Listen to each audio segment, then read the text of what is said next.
Three, two, and one. Welcome everybody to the newest episode of the Gaming for Fools podcast with my co-host Eric. What's up, baby? What up?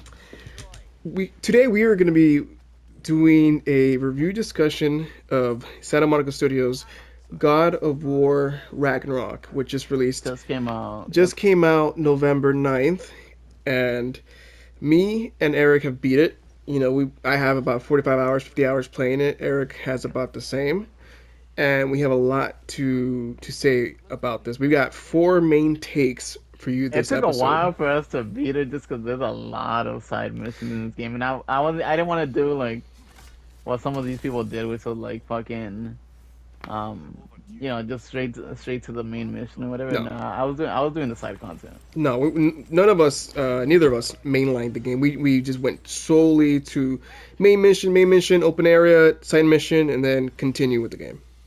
Exactly. So we got four takes for you guys, which is going to consist of A, gameplay, B, story, three characters, four, final verdict, closing thoughts, and we'll just put a bow on it after that.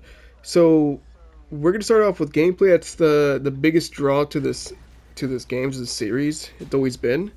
And so going from 2018 to 2022's Ragnarok, what do you think is the biggest change and or improvement from going into Ragnarok? Gameplay wise, for sure.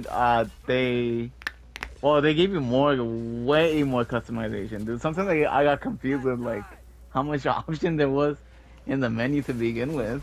Oh yeah. Because now, well, we can spoil, right? Oh, of course.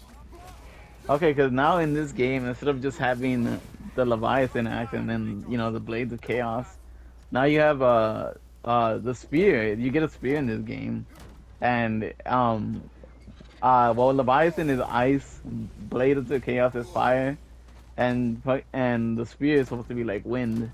Which is really cool. You get more weapon variety. The shield, instead of just the shield just being like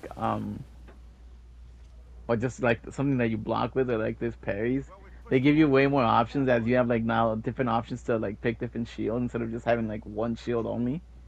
Um, and you get to base whatever shield you want on like the type of like playstyle you want. I personally picked um oh, I have it here right now. I have the Stonewall shield, which is like the ultimate defense. It's basically like it absorbs all hits. And I felt like that was perfect for me. But there's other like shields in this game that are like uh high risk, high reward. If you parry, you get like high damage in return. Knockback. So yeah, high knockback. So there's different varieties that you can pick. Spartan Rage, instead of being like just the angry, I didn't get my medicine. Yeah, yeah. Spartan Rage, yeah. Instead of just being like, punch someone after punch and like get your health back or whatever, you get different options now. They give you the option to, besides having just regular rage, you get what is it, It's Valor, called which you get Valor. yeah, Yeah. you get Valor, which is you get a burst of health back instead of just having to go full rage mode. Or you get Wrath, which is just you do a big amount of damage to someone by just spending a little bit of the bar. Yeah, it's like an Um, AOE splash for like mobs and things like that. yeah, personally, I prefer the Fury. I like the idea of just keeping consistent health back. That's Yeah. personally my favorite, but yeah, so you just get like a bunch of variety in this game. You get relics, you get enchantments, and then they obviously built upon like a more of a skill tree, Oh yeah. and obviously having a different armors, and picking to like whatever you felt like fit is perfect for you. And so Uh, in Ragnarok, they added a new weapon, which is like Eric said, it's a spear that handles completely differently, different rhythm, different mechanics than any other weapon we've had yet. And then secondly, they've added more customization to the shield. So there's different shield archetypes. There's the parry shields that Eric mentioned. There's the heavy combat shields where you just block like fucking crazy, sustain.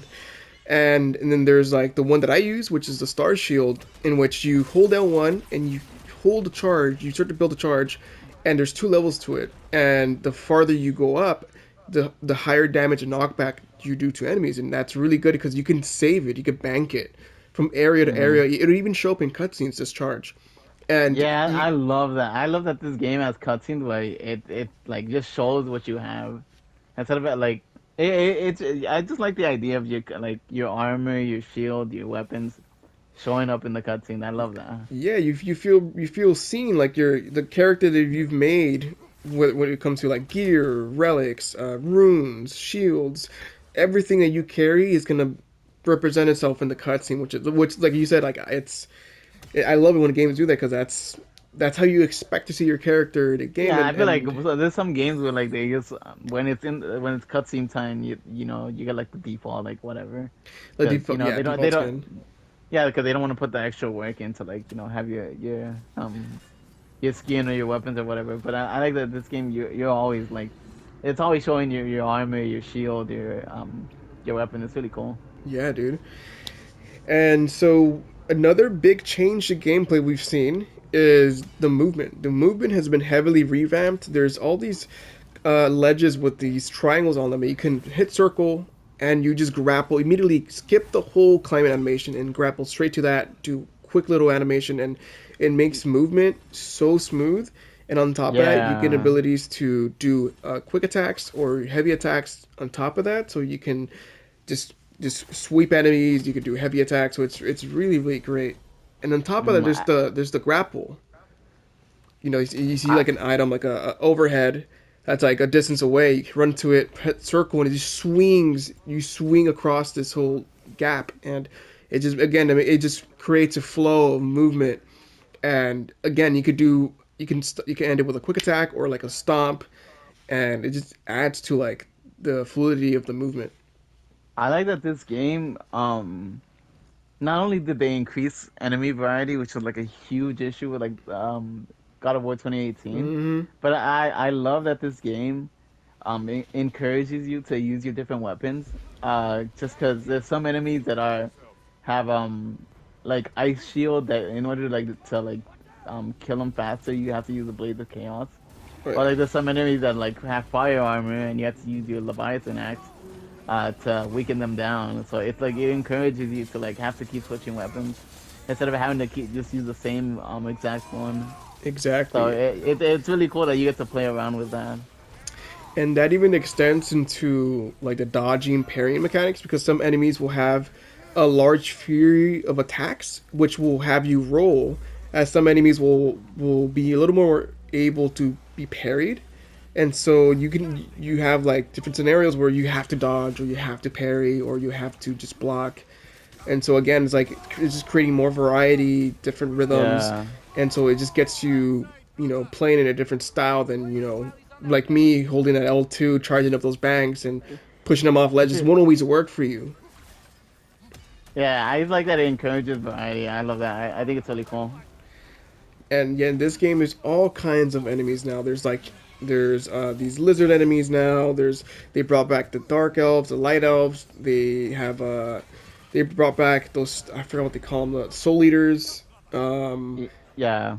they did this thing where they replaced the Valkyrie Star queens new with this category, top new. shows and I want to podcasts. say like they're kind of like Valkyries, but they're like undead soldiers that haven't fully passed on, and so you killing them kind of lets them move on into like the next stage of like death or something like that. And they play similarly to the Valkyries, but they mechanically, like, they just different move sets, different abilities, different AoE attacks, just very different from like the agile quickness of like the Valkyrie Queens.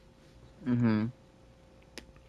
Oh yeah, overall gameplay wise, I feel like compared to 2018, everything is just much better. Oh yeah. There is no downgrade in my opinion. And so the last segment of this first take, puzzles. What do you think of the puzzles going from 2018 to Ragnarok? Garbage. Yeah, they really Okay, broke well, up okay, the okay. they. My issue, and it's okay. So I feel like um okay. So when you're playing the game and when you're actually when you're actually playing the video game, I really like the game. I really enjoy it. Um, I feel like there's a lot of action. Uh, and there's really cool moments in this game that happen that like I just feel sick. Like fighting again. Okay, since this is a spoiler section or whatever, fighting Heimdall felt sick. The fighting Thor felt sick. Woo! Fighting Odin felt sick. Everything felt like I love those boss fights, especially Thor in the end when you're like like having the final battle with him. That fight felt sick. I Oh yeah. loved playing it. I loved it because he was actually like I just like the different stages and stuff. I really loved it. Um, for puzzles, I think it's one of the weakest part of the games, and it's only for the sole reason of I love how unique the puzzles are, but there's a huge problem in this game where I don't like that I really don't like, and it's and if you've been in Twitter, if you've seen like reviews about this game, the biggest issue with this game is just like I don't know, like I love that this game has a bunch of dialogue in it because you can see that they put a lot of work into it Oh yeah. and that they were really like I love that there's very few sections where they're like it's just quiet silence. I love that there's always like your side character that you're with is always explaining like different lore, like they're adding like they're just giving more like information as to like what just Yeah. happened. I really love that. The issue with this game is just it feels like sometimes you my hand is just being held while I'm playing, and so if there's a puzzle in this game, if you don't figure it out in 2 seconds, if you're doing the if you're in a if you're at a puzzle and you did not figure it out in 2 seconds, your partner, whether it's Atreus, Brock, Sindri, Freya, whatever, they will just dead ass just blare out the answer and tell you, Yep. hey, that bridge in order to get over there, you're supposed to throw your axe, and I mean that I feel like that'll help us break it down. Or Atreus will tell you, hey, can you? I think if I shoot my sigil arrows in that wall, it'll help us to get through that place. And it's like, oh my God, I've had situations where I'm not even doing the puzzle. I'm not even like we're at a section of a puzzle, but I'm not even like worrying about it. I'm like running around destroying jars to get hack silver, like looking around to see treasure. And like a trace is just giving me the answer, and I'm like, bro, I'm like not even doing the puzzle. Why are you giving me the answer? Like I'm not even like I wasn't even like doing it. Like wow, dude. Um, the biggest offender to this game is Freya. Um, Troyus. no Freya the boss battle when you're doing like the dragon at Oh. it. Dude, that video gets passed around on Twitter like fucking crazy because it's like she's just Oh my yelling out god. like You're covered she's in just yelling out Bifrost. yeah no she just keeps yelling out like I need you to take him out so I can go behind Kratos. I think you have to dodge. I like that is the most backseat gaming about this fucking game. And Holy shit. I think someone said it perfectly on Twitter, which was like, why have a game of puzzles if you just are gonna give like blatantly just give the answer like in 2 seconds? It's like I don't understand that. And I definitely feel like the puzzles take about 20% of the gameplay, 25% of the gameplay, so that's a substantial amount. And not only does it break up the pacing, some of the puzzles are better designed than others. Like Eric said, there are some puzzles in this game that work perfectly fine. Like there's a lot of physics based puzzles here, which I think those work very very well. They're not too hard, they're not too easy, and they don't give you that aha moment. But then there's other Mm. puzzles, like for me, for whatever reason, the sigil arrow, I guess I didn't hear the instructions right, but the sigil arrow puzzles really irked me because it's just the way it worked, transferring the flame across bubbles. Ah, That yeah, those I know you got really irked confused me. there. And then like sometimes I wouldn't even mind the help, but it's just the timer in which it starts giving you like information is like maybe 30 seconds to a minute, so it's not even enough time to even like finish a puzzle and you're already There's given an the answer. option. There's an option to delay the time delay the hints that they can give you, but the most that it goes up to is I believe it's 10 minutes. But there's just no way to shut it off, and I hate that so much, Yeah, dude. it's It's just a huge issue with this game where it's like. Like other than saying, I don't know why you do puzzles in this game if you feel like you're not only your audience or that people that are playing this game if you're gonna treat them like they're fucking babies, but like why make a puzzle if you're just gonna give away the answer like in like 2 seconds? It's like why? And Let me figure it out. why make 25% of the gameplay puzzle based when you play as a literal god who can move mountains? Like I like don't know. that narrative dissonance, like really, like I was thinking about that the whole game. Like, why am I have so many fucking puzzles? I got Atreus. I've got a talking head. I can move shit. Like, it's just ridiculous. Some of the puzzles were ridiculous, but most of them I didn't really care for. Some of them were fine. Some of them were just irritating. It really depended on the level and what gear and tools I was using to accomplish the puzzles. But this game generally has a issue in the rate of these lines playing over and over and over again. Because Mimir, I love Mimir. Mimir is probably my favorite, second favorite supporting character in both 2018 and Ragnarok. But my issue is whenever you have Bifrost, brother, you're covered in Bifrost like every Ah, yeah, I fucking feel half like I minute. heard that so many There times, needs to be a bruh. cooldown in these voice lines because we can already see it physically on Kratos, on our health bar, and then on top of that, we have Mimir saying it every fucking time you get covered. Like, Brother, you're covered in rifle. brother, be careful, you're covered in Bifrost. Like, especially, and then this was really highlighted in the last section of the game when you're infiltrating Asgard, like that, because there's such a dense group of enemies. Every fucking engagement, you're covered in fucking Bifrost. Like, it's ridiculous. Mhm. So if we're gonna summarize the gameplay section of this take, completely Overall, revamped. overall, I feel like gameplay wise, this is probably the best that God of War has been. Oh yeah, I really enjoy the gameplay. I really enjoyed that.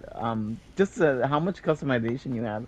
At first, I'm not gonna lie. At first, I was confused because there's way too many options. yeah. That seeing the menu, I was like fucking. I felt like I was just like a gorilla just looking at the fucking menu. I was like, dude, Doing I a don't know what the Winston. fuck I'm like. You know? I was fucking lost, but after a while, you get used to it, and it's like, oh, okay, I know what works with what.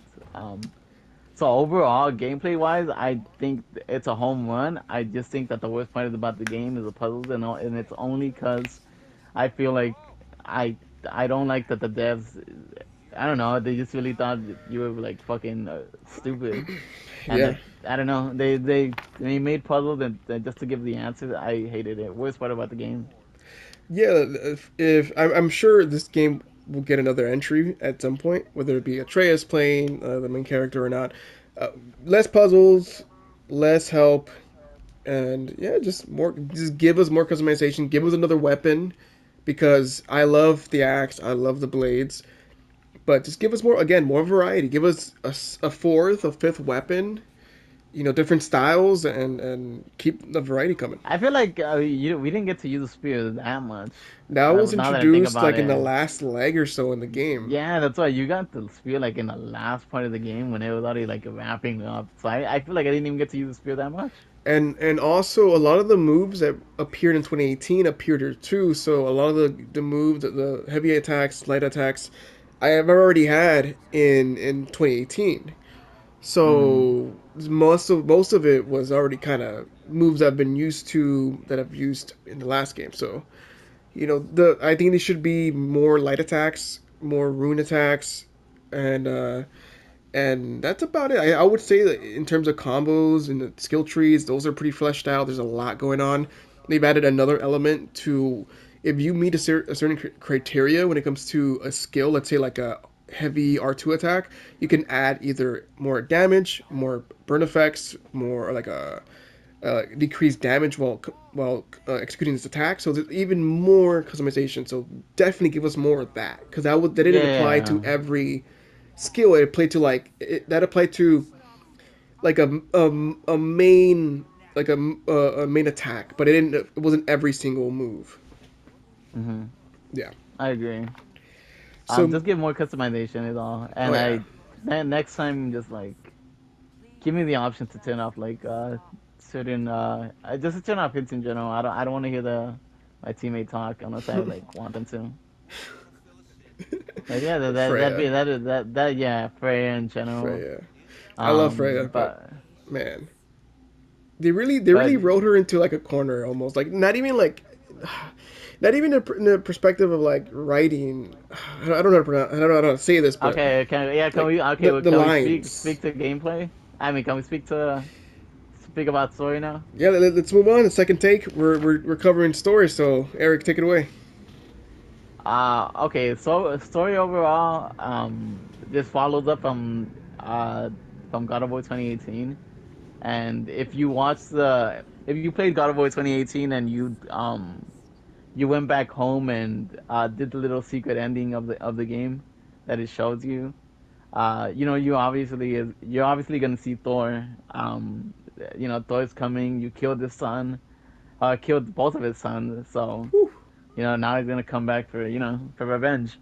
And Um, food. the game, the game picks up exactly, oh, not almost exactly, but It, um, it's a couple of years like afterwards. yeah, a couple years afterwards, Atreus is older, and Freya still is trying to kill you for killing her son.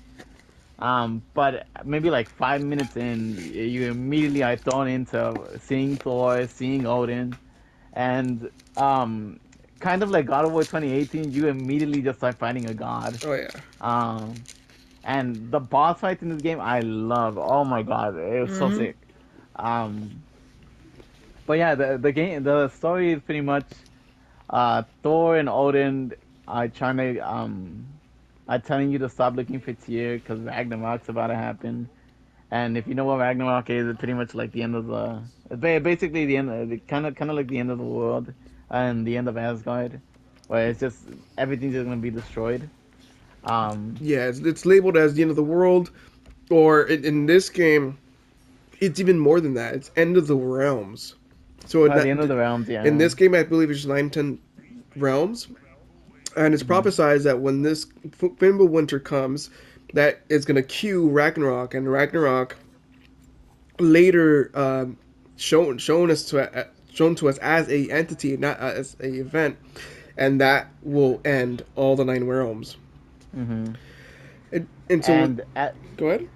no, and as you continue the story, and you guys are trying to find Tyr, which is the Norse version of the God of War. Mm-hmm. Um, Chase is basically finds out during the story that uh what Kratos saw at the end of 2018 was Kratos was gonna die, and it was gonna be and Atreus was gonna I guess join Odin and I guess be on his side while Kratos was dead, and Atreus sees that and he doesn't want that to happen, so now he's trying to find the best way to like stop, you know, Exactly. not only to stop Ragnarok, but well, I later on he wants to do Ragnarok, but in the beginning he wants to stop Ragnarok and just make sure that Kratos isn't dead.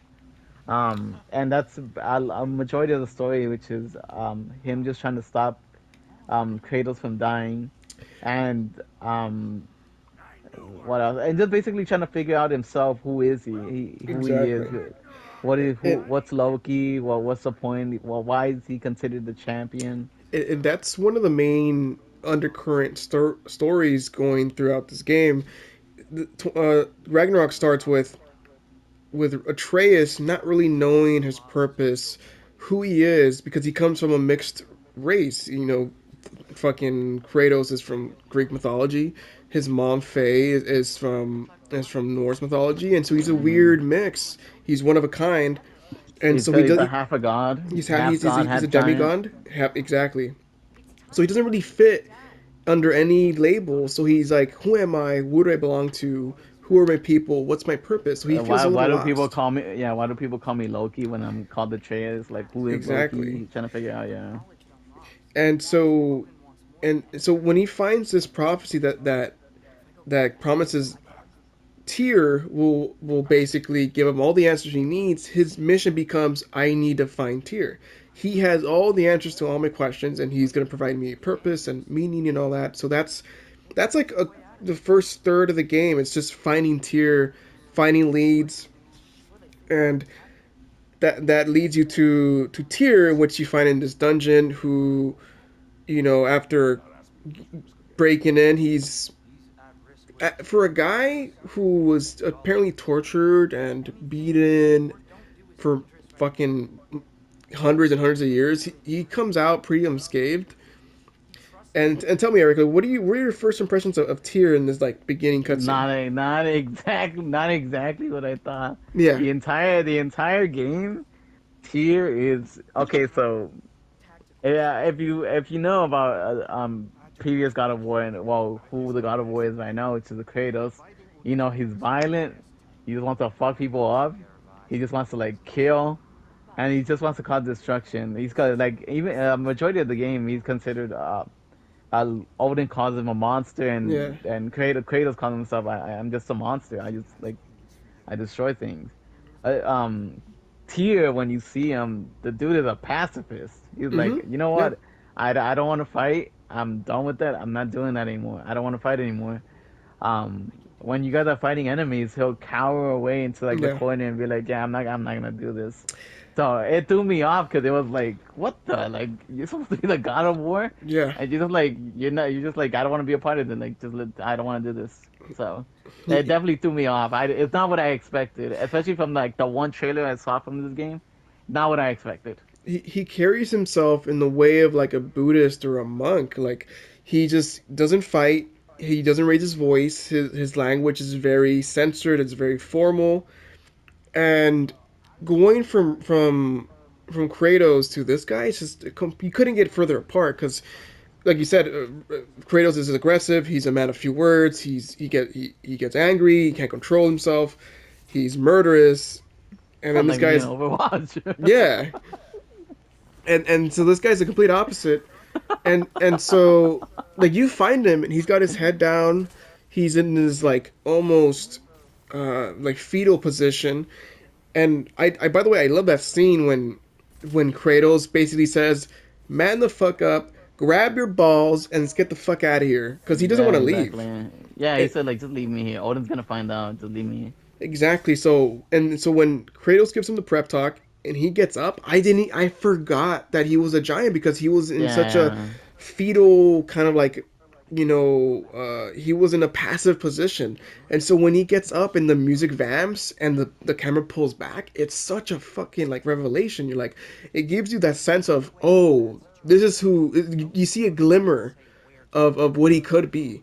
Because Hmm. if you remember in 2018, Tyr is described as this god who fought, who was a very formidable warrior, but he mostly worked with his mind. He went to all these 9, 10 different realms, and he learned the way of their living, and he basically had them all do like a treaty. Because instead of fighting and conquering, he learned to integrate himself into these communities, find out what their culture is, values are, and he made them Hmm. have all a treaty until I'm sure Odin fucked that up or something.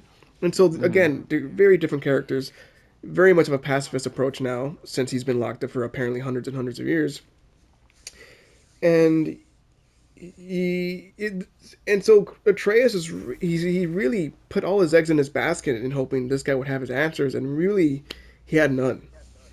Yeah, he was telling him like I had a like you know you're gonna help us like stop like I had to stop Ragnarok, and he's like I don't do that anymore, man. Yeah, yeah, I think you just wasted your time. I'm not really doing that. And the majority of the game, that guy is like just doing nothing. yeah. Like he'll enter the conversation or whatever, but he is fucking he was being serious. He is not doing anything about like Ragnarok anymore. No, the most he does is during a invasion at Sindri's house, he pulls out his fucking shield. Yeah. But I don't even think he attacks with it. I think he No, just like he yeah, comes he just out. He has comes out it. when the fight is over with a fucking shield. Hmm. So let's get forward a bit because that's the intro to. That's like the little elevator pitch for Tyr. And so when the twist happened, which is by the way like the craziest twist I've seen in a game in a while, when Oh the my twist god, it took me comes, off. like what was going through your mind? Okay.